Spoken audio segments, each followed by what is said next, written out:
यही प्रार्थना करो कि भगवान तूने ये मानव जन्म दिया, इससे बढ़कर क्या मांगे। मानव जन्म सच्ची बात मैं आपको बता रहा हूँ, जो यह शरीर हमको मिला है, इसको जो देवता होते हैं वो भी पाने के लिए तरसते हैं। वो एक बार ब्रह्मा ने भगवान से पूछा, प्रभु इस मानव शरीर में ऐसा क्या है जिसको देवताओं को भी देने से तुम वंचित करते हो।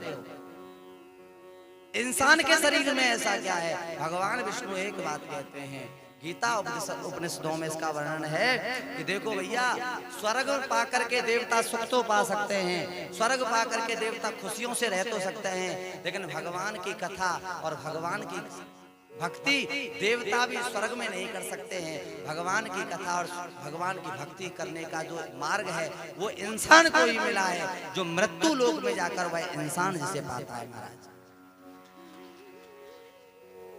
देखिए, स्वर्ग लोक, बैकुंठ लोक, शिव का शिवलोक, इंद्र का इंद्रलोक, ब्रह्मा का ब्रह्मलोक, जितने भी लोक हैं उन सबसे श्रेष्ठ इस पृथ्वी लोक को बताया है, जिसका नाम मृत्यु लोक है। अच्छा, मैंने एक दिन बताया था कि दिशा जो चार होती हैं, इनको हम लोग चार कहते हैं, दिशा भी 10 दिशा। और धरती जो है वह भी अपने 7 भागों में बटी हुई है। धरती के भी महाराज 7 रूप हैं।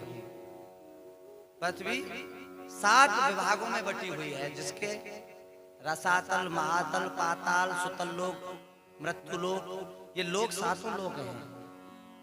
इन 7 लोकों में ऊपर का जो लोक है जिसपे हम रहते हैं उसका नाम मृत्यु लोक है। इस धरती का नाम मृत्यु लोक है। इस मृत्यु लोक में जब जब हमारा जन्म होता है तब तब भगवान के मिलने की इच्छा भी पूरी होती है। स्वर्ग में चले जाओ, सुख तो बहुत मिलेगा। स्वर्ग का मतलब क्या है, सुख हो। और स्वर्ग में जाओ सुख बहुत मिल जाएगा, लेकिन जो भगवान की ये कथा है, भगवान के नाम की भक्ति है, वो स्वर्ग में नहीं मिलती है। भगवान विष्णु कहते हैं स्वयं कि जब जब मुझे इच्छा होती है कि मैं भी भगवान के नाम की कथाएं सुनूं, मैं भी भगवान का नाम जपूं, तब तब मैं मानव का शरीर लेकर के अवतार लेता हूं।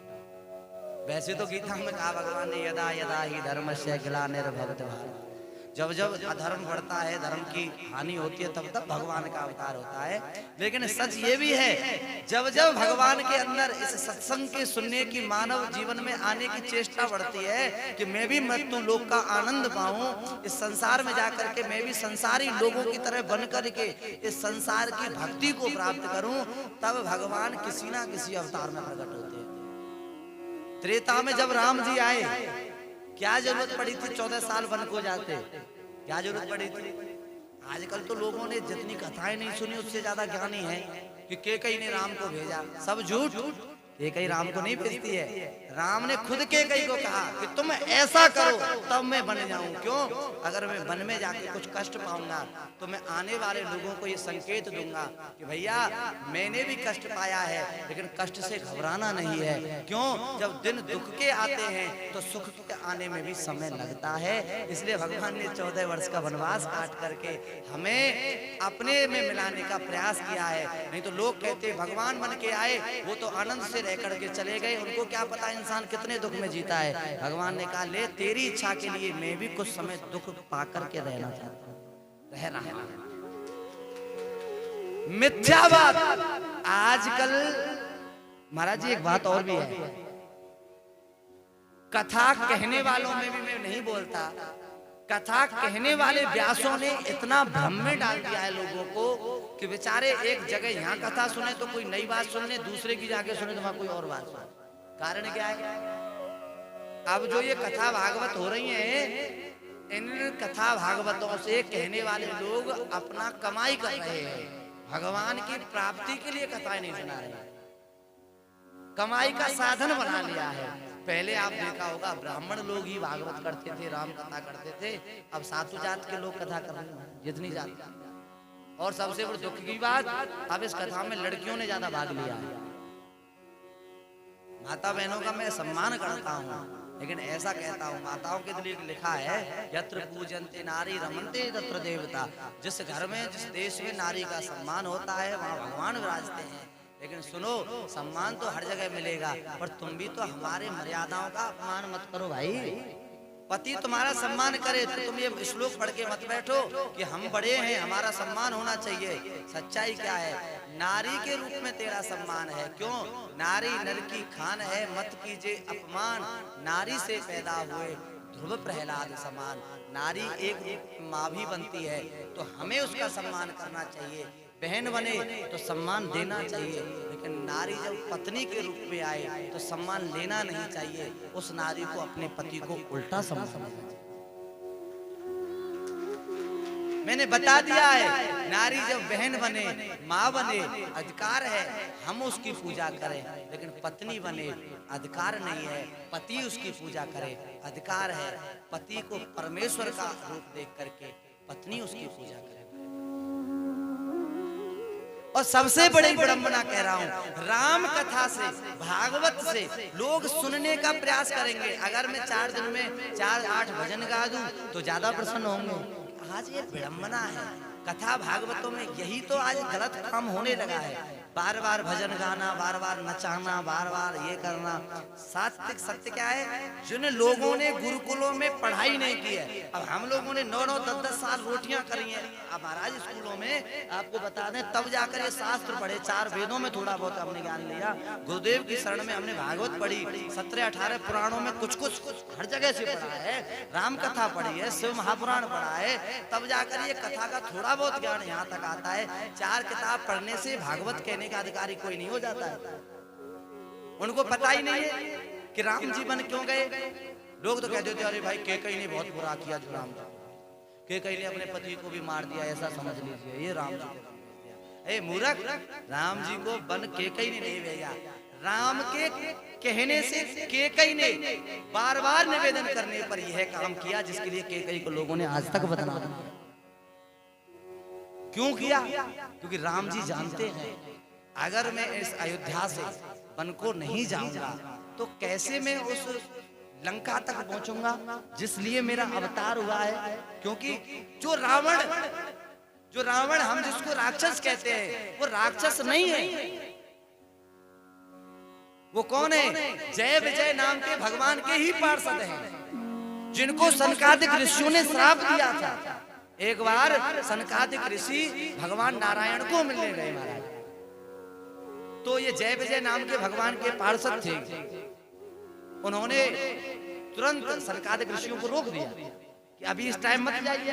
क्यों? भगवान थोड़ा आराम कर रहे हैं। तो सनकादिक ऋषियों ने कहा, भाई जय विजय सुनिए, भगवान तो कभी सोते ही नहीं है। लीजिए, भगवान तो कभी सोते ही नहीं है, और हम मिलने आए हैं बहुत भद्रिका धाम से, और तुम कहते हो भगवान आराम कर रहे हैं, तो हमको मिलना है कैसे?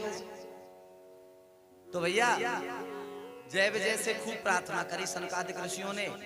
जय विजय ने उनकी बात नहीं मानी, तो तुरंत सनकादिक ऋषियों ने जय विजय को श्राप दे दिया कि जाओ, मेरा श्राप है, तुमने हम संतों को भगवान से मिलने से रोका है, हम तुम्हें श्राप देते हैं कि तुम 3-3 जन्म में जाकर राक्षस हो जाओ।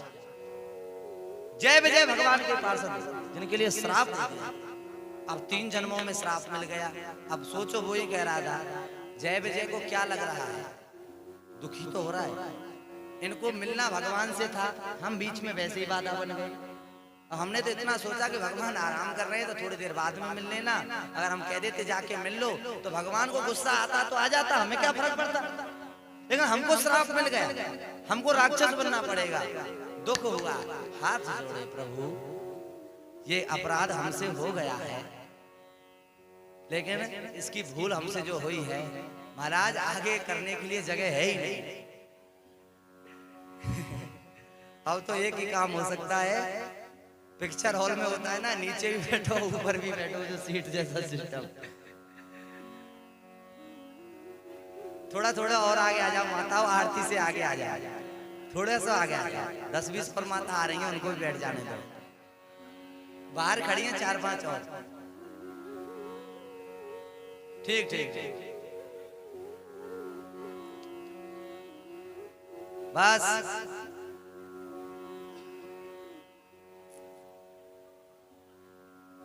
कहने का मतलब सनकादिक ऋषियों ने फिर जब जय विजय को श्राप दिया तो वो बेचारे बड़े दुखी हुए। उन्होंने कहा भगवान हमसे गलती हुई, मैंने आपका रास्ता रोका है, लेकिन इतनी बड़ी गलती भी नहीं हुई कि तुमने इतना बड़ा श्राप दे दिया कि हम राक्षस बने। तो सनकादिक ऋषियों ने कहा देखो पिया, श्राप तो जो लग गया, जो मुख से निकल गया, उसको हम बदल नहीं सकते, लेकिन इतनी कृपा करेंगे कि तुम्हारे जब आप राक्षस बनोगे तो तुम्हारी मुक्ति का साधन स्वयं भगवान बनकर ही प्रकट होगे। तो आपने देखा होगा पहले जन्म में ये जय विजय हिरण्याकश्यप और हिरण्याक्ष नाम के राक्षस हुए, तो नरसिंह भगवान इनको मारने के लिए आए महाराज, तो इनकी मुक्ति हुई।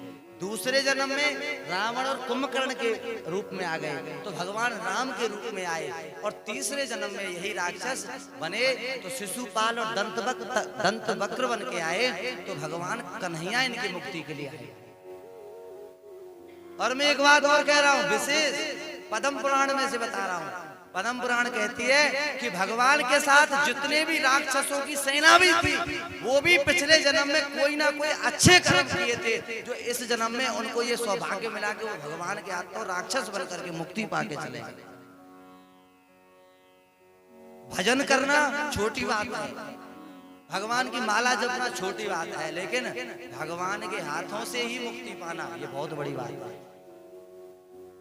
अगर सोचिए वो भगवान जो जन्म देते हैं, जन्माद्यस्य यतोन्वयादि तरतस्सार्थे स्वभिज्ञः स्वराट तेने ब्रह्म हृदय आदि कवये मोहयन्ति यत् सूर्या तेजो वार वृदाम यथा विनमयो यत्र सर्गो वृषा धामना स्वेन सदा निरस्तम् सत्यम परम ब्रह्म। जो भगवान जन्म देते हैं ब्रह्मा, पालन करते हैं विष्णु, मुक्ति देते हैं शंकर, ऐसे जो तीनों भगवान की लीला में हम माया में इस संसार में जन्म लेके आते हैं, तो अंत में जब हमारी समय आता है संसार से जाने का, तो हम जाते समय भगवान के हाथों या भगवान के दर्शन करके नहीं जाते हैं, जाने से पहले संसार की माया ही आंखों में बसी होती है। एक बात और बता रहा हूँ, जब यमराज आकर के हमको पकड़ते हैं, जिस दिन हमें जाना होता है, इंसान पता है क्या सोचता है, अरे राम राम आज मर जाऊंगा, अगर एक बार मैं अपने पोते से और मिलके चला जाता तो उसको दिल से लगा लेता, चाहे फिर चला जाता फिर टेंशन नहीं, थोड़ी देर और मुझे मिल जाता तो ये कर लेता,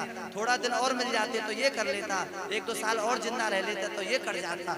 मरते समय भी यही सोच के जा रहा है कि मैंने किया बहुत, लेकिन थोड़ी कमी रह गई, उसको और कर जाता था तो फिर कोई दिक्कत नहीं थी।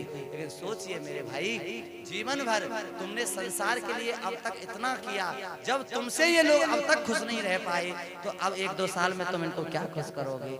अरे जीवन भर तुमने कमाया, बेटे और बहू के लिए दिया, तुम्हारी कमाई तो उन्होंने बड़े सुख पाए, लेकिन बुढ़ापा जब आ गया और बुढ़ापे में जब तुम कमाने योग्य नहीं रहे, तो सोचो जिनके लिए तुमने जीवन भर कमाया और अब तुम्हारा जब रेस्ट करने का टाइम आ गया, तो वही बेटा बहू तुम्हें बार बार आंख दिखाने लग गए। यहीं से समझ लीजिए बात।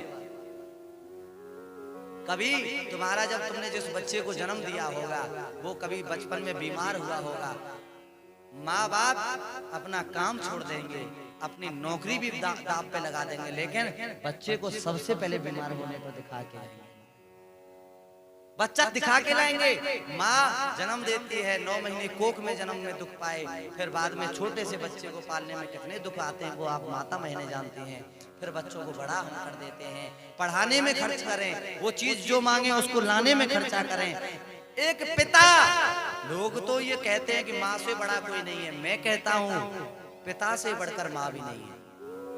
क्यों? तू तो जन्म दे करके छोड़ देती है, जन्म तो कुत्ता कुत्ती भी दे के छोड़ देते हैं, बड़ी बात नहीं है, लेकिन जो खुद गधा जैसा बन करके फैक्ट्री में 12-12 घंटे ला रहा है कमा के, फिर तेरा पेट भर रहा है, उससे बड़ा इंसान कोई हो सकता है? जन्म तो कोई दे सकता है, जन्म देने बड़ी बात नहीं है, जन्म देने के बाद जो पालन करता है सच्चा माता पिता तो वही होता है। माँ बहन तो घर में देखभाल करती हैं, लेकिन वो पिता 12 घंटे जिसकी ड्यूटी करके फैक्ट्री में आवे, 10,000 वहां से मिलता है, फिर सोचता है 10,000 में तो घर ही चल सकता है, बच्चों को पढ़ाना भी है, आंखों में नींदें भरी हुई है, फिर 4 घंटे ओवर टाइम और लगाना पड़ता है। 4 घंटे ओवर टाइम ड्यूटी फिर लगा के आता है। क्यों? क्योंकि मेरा परिवार मेरे पैसे से, इस पैसे से खुश रहे, मेरे बच्चे पढ़ ले, मेरी पत्नी को भी जो चाहिए वो ले ले, मेरे परिवार के लोग खुश रहे। ऐसा एक पिता अपने जीवन को अपने परिवार पर तो सुनिए माताओं, मानता हूं आप भी महान हो तो एक पिता भी महान कम नहीं है। तुम घर में रह के देख सकते हो, लेकिन उस पिता की मजबूरियां सुनो। जिसके घर नौकरी करता है वो मालिक कितनी बार उसको फटकार देता है, लेकिन आंखों में आंसू भर आते हैं। सोचता है ऐसी नौकरी नहीं करूंगा जहां बार बार मुझे लोग फटकारें। फिर सोचता है अगर ये जगह छोड़ दूंगा तो मेरे परिवार का क्या होगा, मुझ पे और ये दूसरा कोई साधन परिवार चलाने का नहीं है। एक पिता अपनी इज्जत को भी बलिदान कर देता है, एक पिता अपने सुखों के समय को भी बलिदान कर देता है। कमाते कमाते बुढ़ापा आ जाता है, और जब बुढ़ापे में वह इंसान कुछ दिन जब रेस्ट करता है, आराम करता है, जिन बच्चों के लिए, जिन अपनों के लिए जिसने जीवन बर्बाद किया, आज वही लोग बुढ़ापे में उस पिता की आंखों में आंसू ला के दे देते हैं। आजकल के बच्चे पता है कैसे हैं? जब बूढ़ा पिता खाट में लेटा होता है उसको क्या कहते हैं? तुम बीच में मत बोला करो, तुमको हमारे बीच में बोलने की कोई जरूरत नहीं है। क्यों? तुमसे ज्यादा बुद्धि है हमारे में, तुमसे ज्यादा बुद्धि है हमारे में। दूसरी बात, जब कोई पिता माँ अपने बच्चों को कोई गलत रास्ते जाए बुढ़ापे में रोकने का जब प्रयास करते हैं, एक काम का बच्चे बोल देते हैं, बहू बोल देती है, बुढ़ापा आ गया, बुद्धि कमजोर हो गई है, अब बुद्धि तो है नहीं कि क्या करना है क्या नहीं करना, हम तुमसे ज्यादा जानते हैं हमें क्या करना है क्या नहीं करना, तुम हमें ज्ञान मत दो। ऐसा कह के फटकार देते हैं। छोटा सा मुंह लेकर के माँ बाप चुप हो जाते हैं। क्यों? क्यों? आज सोचते हैं कि आज हमारा वो वक्त गुजर गया जब हम भी कुछ करने के काबिल थे, अब हम इनके अधीन हैं। और सुनिए, जिन माँ बाप ने हमें बीमार होने पर रात के 12-12 बजे ले जाकर हॉस्पिटल पहुंचाया, ऐसा भी कभी समय आता है एक पिता एक माँ रात को बीमार हो जाती है, तबीयत बिगड़ जाती है, बच्चे को बुलाती है, बच्चा सो रहा होता है, खड़े होके आता है, पहले तो आते ही चिड़चिड़ाता है कि पूरे दिन काम करूं, रात में तुम चैन नहीं लेने देते। माँ आंसू भर के, पिता आंसू भर के कहता है, बेटा मेरी तबीयत खराब है, मुझे बेचैनी हो रही है, मुझे बहुत परेशानी है। एक बात कह देगा, कोई बात नहीं, सुबह होने दो, सुबह होकर के तुम्हें हॉस्पिटल ले चलूंगा। ये नहीं कहता है कि अगर ऐसी बात है तो मैं अभी गाड़ी निकालता हूँ, अभी तुम्हें दिखा के लाता हूँ। और अगर उस ही बेटे का, अगर खुद का अपना बेटा रात को 2 बजे भी बीमार हो जाता है, पत्नी कह दे बच्चे को थोड़ी प्रॉब्लम है, रात के 2 बजे चप्पल और जूते भी नहीं पहनता है, गाड़ी को लेता है, गाड़ी ना हो मोटरसाइकिल लेगा, मोटरसाइकिल नहीं है किराए का टेम्पो बुलाएगा, लेकिन रात के 2 बजे भी अपने बच्चे को दिखाने ले जाएगा। पर याद रखना, जिन माँ बाप को तू भूल रहा है, एक दिन याद रखना, जो स्थिति आज बुढ़ापे में इनको मिल गई है, ये बुढ़ापा तुझको भी आ जाएगा। और तेरे बच्चे जिस दिन जवान होंगे, उस दिन इसके बच्चे की ओर जब इनका जन्म होगा, तो ये बच्चे जिस दिन तेरी ये दशा करेंगे, तब तुझे ज्ञान होगा कि अगर मैंने मेरे माँ बाप की समय पे सेवा की होती तो आज मेरे बच्चे मेरी भी सेवा कर रहे होते। लेकिन बोए पेड़ बबूल के तो आम कहां सो आए। संस्कारों की नींव लगाई नहीं, खुद टीवी देखते रहते हो, पिक्चर घर में देखते रहते हो, बच्चे मोबाइल चलाते रहते हैं। कभी एक बार ऐसा नहीं कहा मैं रामायण पढ़ रही हूँ, कोई गीता पढ़ रही हूँ, तेरे पापा तो काम पे रहते हैं, आजा तुझे भी साथ में कुछ गीता भागवत पढ़ा देते हैं। बदनाम करो तो करो, लोग कहते हैं कि इसका बेटा बिगड़ गया। बाप का बेटा कभी नहीं बिगड़ता है, संतान तो माँ की बिगड़ती है। बाप तो बेचारा रात दिन बाहर रहता है, उसको पता ही नहीं है, उसको फुर्सत ही नहीं घर में देख सको। ये माता बहनों का काम है, घर को देखना, घर को संजोना, घर को सजाना, माता बहनों का काम है। माँ बहनें चाहें घर को स्वर्ग बना सकती हैं, और माता बहनें चाहें तो अपने कर्मों से घर को नरक बना सकती हैं। इसलिए विचार का समय है। घर में सबसे पहले खुद सुधरे, खुद संभले, बच्चे खुद सुधर जाएंगे, हम अच्छे होंगे, परिवार खुद अच्छा हो जाएगा। ऐसी प्रक्रिया भागवत में रहेगी। 6 दिन की है भागवत की कथा, हमारी बड़े ही प्रेम और भाव से आप सुन रहे थे। और आज ऐसी कथा का विराम समय चल रहा है, और आज हमारे यहाँ अतिथि भी पधारे हैं, बहुत बहुत साधुवाद। माता बहनें भी पधारी हैं, बहुत बहुत साधुवाद। दूसरा शब्द मैं ये कहना चाहूँगा, कल भंडारा है और भंडारे प्रसाद में सब माता बहनें सब भाई बंधु समय से पधारें। 9 बजे हवन होगा, हवन के बाद में 11 बजे से भोजन होगा। सब भक्तों की यह सामूहिक कथा रही है। जिन्होंने सहयोग किया है सबके लिए साधुवाद, धन्यवाद। नहीं किया है तो ये ना सोचें कि फिर हम भंडारे में क्यों जाएं। हमारी तरफ से सभी का निमंत्रण है, क्योंकि आपने नहीं दिया कोई बात नहीं है, आपके ही लोगों ने सब कुछ दिया है। कल भोजन है, भोजन में पधारें। दूसरी बात, इस भोजन की व्यवस्था को भी संभालें। ऐसी में भगवान से प्रार्थना करते हुए इस भागवत कथा के कुछ सार को मैं सुनाते हुए इस कथा को विराम की ओर लेके चलूं और फिर हम होली का उत्सव बड़े भाव से मनाएंगे। आइए ठाकुर जी की कथा को विराम की ओर लेके चलें।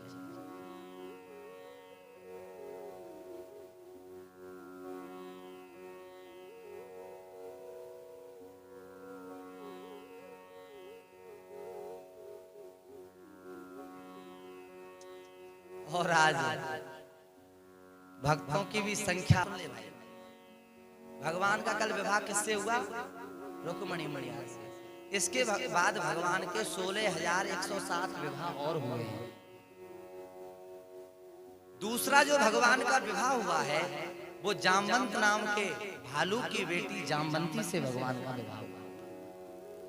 अब सोचने की बात यह है कि भालू जानवर है और जानवर की बेटी से भगवान ने विवाह किया, तो क्यों किया, कैसे किया? कथा ध्यान से सुनिएगा। सुखदेव जी राजा परीक्षित को कह रहे, राजन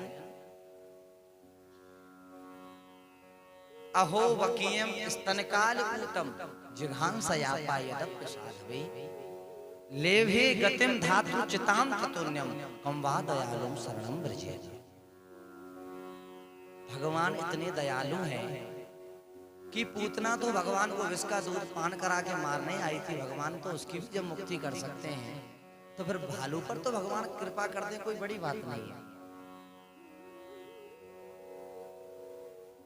सुखदेव जी ने कहा, राजा परीक्षित सुनो, एक राजा हुए जिनका नाम सत्राजित था। क्या नाम था? सत्राजित। ये 2 भाई थे, दूसरे का नाम प्रसेनजित था। इनमें खास बात ये थी, इन दोनों राजाओं के पास धन बहुत था, पैसा बहुत था। कहां से आया? कि इनके पूर्वजों के पास एक मणि थी जिसका नाम था स्मंतक मणि। अच्छा, ये और भी बता रहा हूं। कोई कोई पूछता है महाराज वो मणि कहां से आई? वो मणि भी जब भगवान का और दैत्यों का युद्ध हुआ, जिसको हम क्या बोलते हैं पता है आपको? समुद्र मंथन। समुद्र मंथन में ये मणियां प्राप्त हुई हैं। वैसे उस समय तो कौस्तुभ मणि निकली थी, जिसको भगवान धारण करते हैं। कस्तूरी तिलकम ललाट पटले वक्ष स्थले कौस्तुभम कौस्तुभम। कौस्तुभ मणि को तो भगवान कृष्ण धारण करते हैं, लेकिन कौस्तुभ मणि के साथ में इनके और भी मणियां साथ आई हैं। तो उनमें से एक मणि थी स्मंतक मणि, जिसका महाराज काम था 1.5 कुंटल सोना रोज उगलती थी। अब जिसके घर में 1.5 कुंटल सोना रोज हो, वो कितना पैसे वाला हो जाएगा? सोना वो बेचते रहो, पैसा आता रहेगा। बड़ा पैसा था, बहुत पैसा था।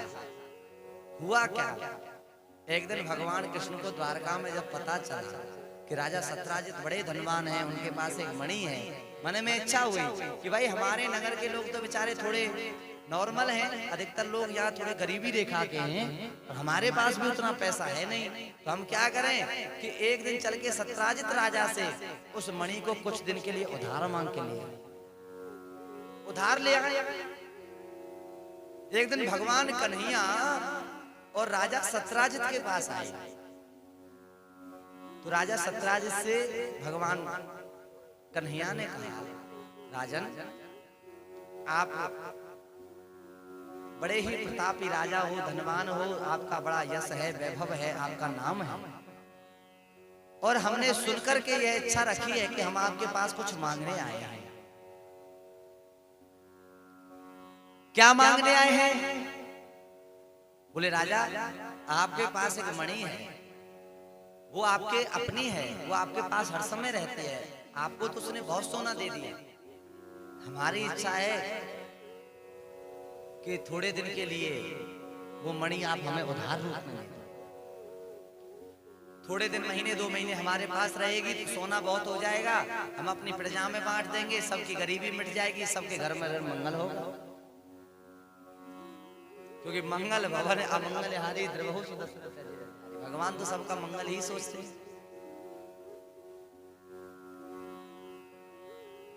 राजा सत्राजित ने सोचा कि द्वारका से भगवान चल के आए हैं और उम्मीद लेके आए हैं तो मुझे मणि दे देनी चाहिए। लेकिन भैया देखो, लोग कभी कभी वायदा करके भी मुकर जाते हैं, ऐसा कहने में अब बिल्कुल भी मुझे ख्याल नहीं आता। क्यों? समय का ऐसा प्रभाव है। पहले लोग धर्म कर्म की बातों पे बड़े अड़ते थे कि जो हो जाए, जुबान दे दी तो दे दी। अब जुबान फुमान कुछ नहीं है, अपना अगर फायदा है तो सब कुछ है, अगर फायदा नहीं है तो जुबान पलट जाए। अब जुबान का कोई सौदा नहीं रहा है। पहले तो जो लोग कहते थे कि हमने जबान दी है, जबान का ही सौदा समझ ले। पहले जो रिश्ते होते थे ना, ये जबान से ही हो जाते थे। पहले कोई सामान मिलता था, ये जुबान पे मिल जाता था। आजकल तो रिश्ते भी होते हैं तो पहले परिवार वाले लोग किसी अच्छे लड़के को ढूंढते हैं। वो लोग कहते हैं कि पहले सगाई में 10 लाख 15 लाख रुपए आप यहाँ दे के जामे तो समझे शादी निश्चित। अब जबान का काम नहीं है, अब तो पैसे की चर्चा ज्यादा है। क्यों? आज का इंसान अपनों से ज्यादा भी कहीं धन की महाराज भी इज्जत करता है, पैसे का आज व्यवहार समझता है। तो राजा सत्राजित ने सोचा कि ऐसा हो कहीं मैं भगवान को ये मणि दे दूं और बाद में कहीं भगवान इसे देने से मुकर जाए तो हमें तो बहुत हानि हो जाएगी, बहुत हानि होगी। सत्राजित राजा ने भगवान को मणि देने से मना कर दिया। अब भाई देखो, अगर किसी की चीज हम उधार मांगे और कोई ना दे तो ये फर्ज तो नहीं बनता कि हम उससे झगड़ा करें कि तू क्यों नहीं देगा, कैसे नहीं देगा, मैं मांगने आया हूं आज तो देना पड़े। ऐसा थोड़ी है। हमने मांगा, किसी ने नहीं दिया तो कोई बात नहीं भैया, तेरी इच्छा तेरी चीज। तो भगवान ने भी यही किया। भगवान ने क्या किया? भगवान ने कहा भाई राजा तेरी इच्छा है, नहीं देना चाहता तो मत दो, हम तो भैया मांगने आए थे और मांगने वाले कोई बुरा भी नहीं होता है, मांगना कोई बुरा भी नहीं होता है, क्योंकि मांगना तो अधिकार है। अब देने वाले की मर्जी, वो दे या ना दे। हुआ क्या? भगवान लौट करके द्वारका आ गए, लेकिन समय कुछ निकलने के बाद क्या हुआ, एक दिन राजा सत्राजित का छोटा भाई जो प्रसेनजित था, वो एक दिन शिकार खेलने गया एक जंगल में।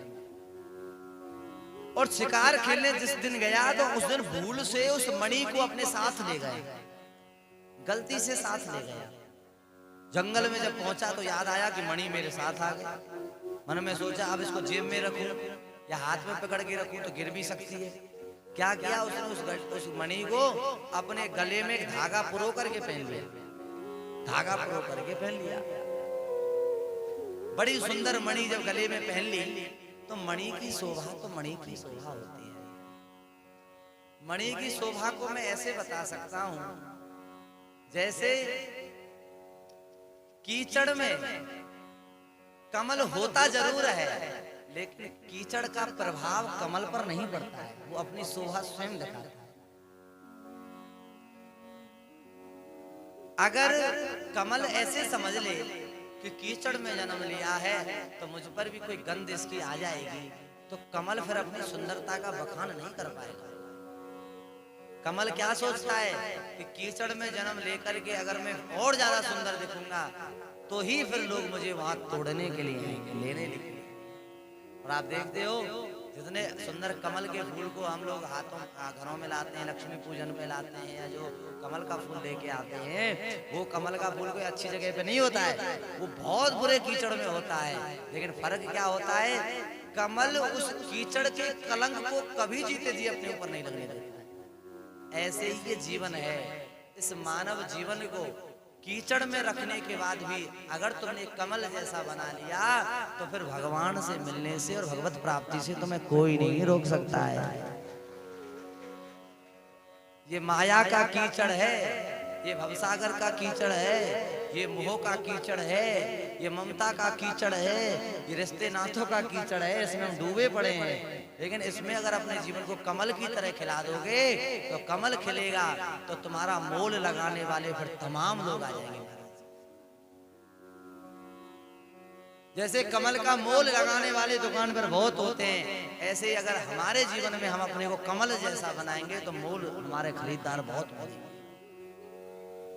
तो उस मणि को जब प्रसेनजित राजा ने पहन रखा था, जंगल में गया, गले में पहन लिया, सुबह का निकला, शाम हो गई, मन में सोचा कोई शिकार ही नहीं कर पाया, लौट रहा था घर को वापस।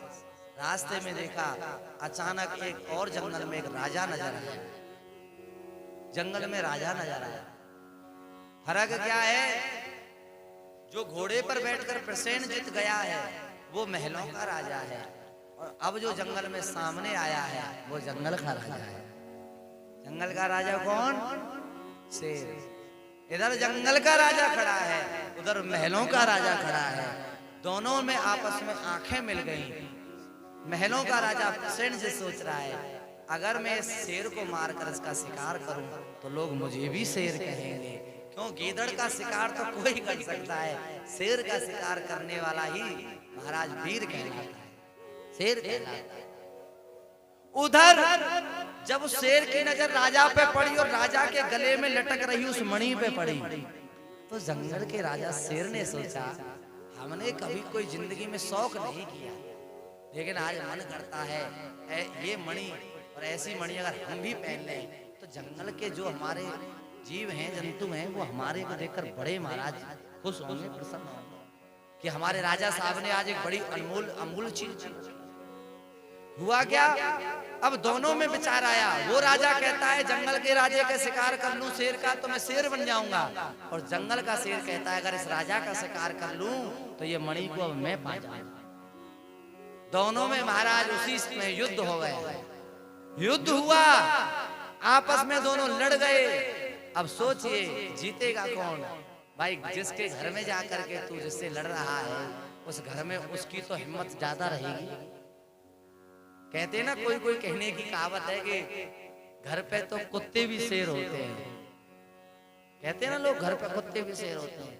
अब सोचो, वो तो शेर का खुद जंगल घर है और जंगल में ही शेर से हम लड़े तो फिर शेर हमको छोड़ेगा? कभी नहीं छोड़ेगा। शेर से युद्ध हुआ जब राजा का, कभी वो राजा नीचे आए, कभी शेर ऊपर आए, कभी शेर नीचे आए, कभी राजा ऊपर आए। अंत में वो समय आ गया, शेर ने अपने पंजे से उस राजा का गला दबाया और अंत में उस राजा को मार करके वहीं महाराज मृत कर दिया, मार दिया, खत्म कर दिया।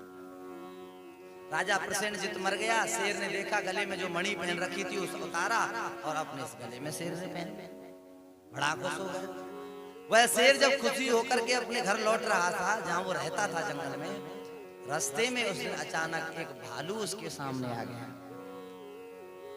जब वो भालू ने उस शेर को देखा कि आज शेर के गले में ये इतनी अनमोल मणि कहां से आई, तो सोचने लगा ये मूर्ख शेर जंगल का जानवर इस मणि की कीमत तो समझता नहीं है, ये तो इसे कोई खिलौना समझ रहा है, कोई सजने वाली वस्तु समझ रहा है, कि कोई समझ रहा है ये माला है, इसको नहीं पता इसकी कीमत क्या है।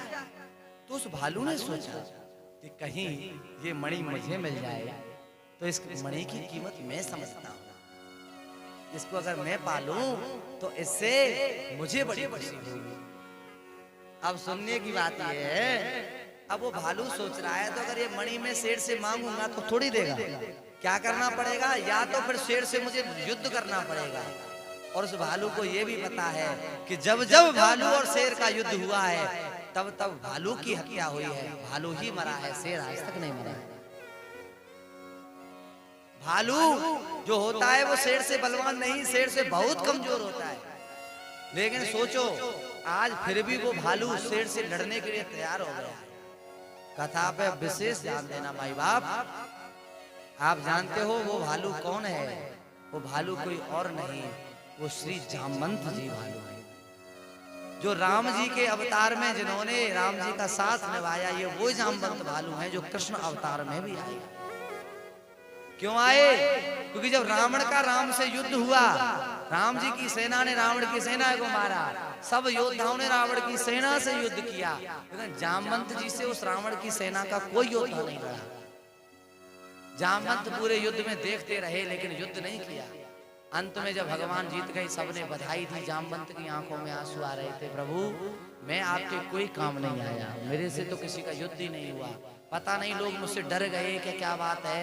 तो भगवान बोले, जामवंत जब युद्ध की ही इच्छा है तो चिंता मत करो, मैं जब त्रेता से द्वापर में कृष्ण बनूंगा तो मैं ही स्वयं तुमसे एक दिन युद्ध करूंगा।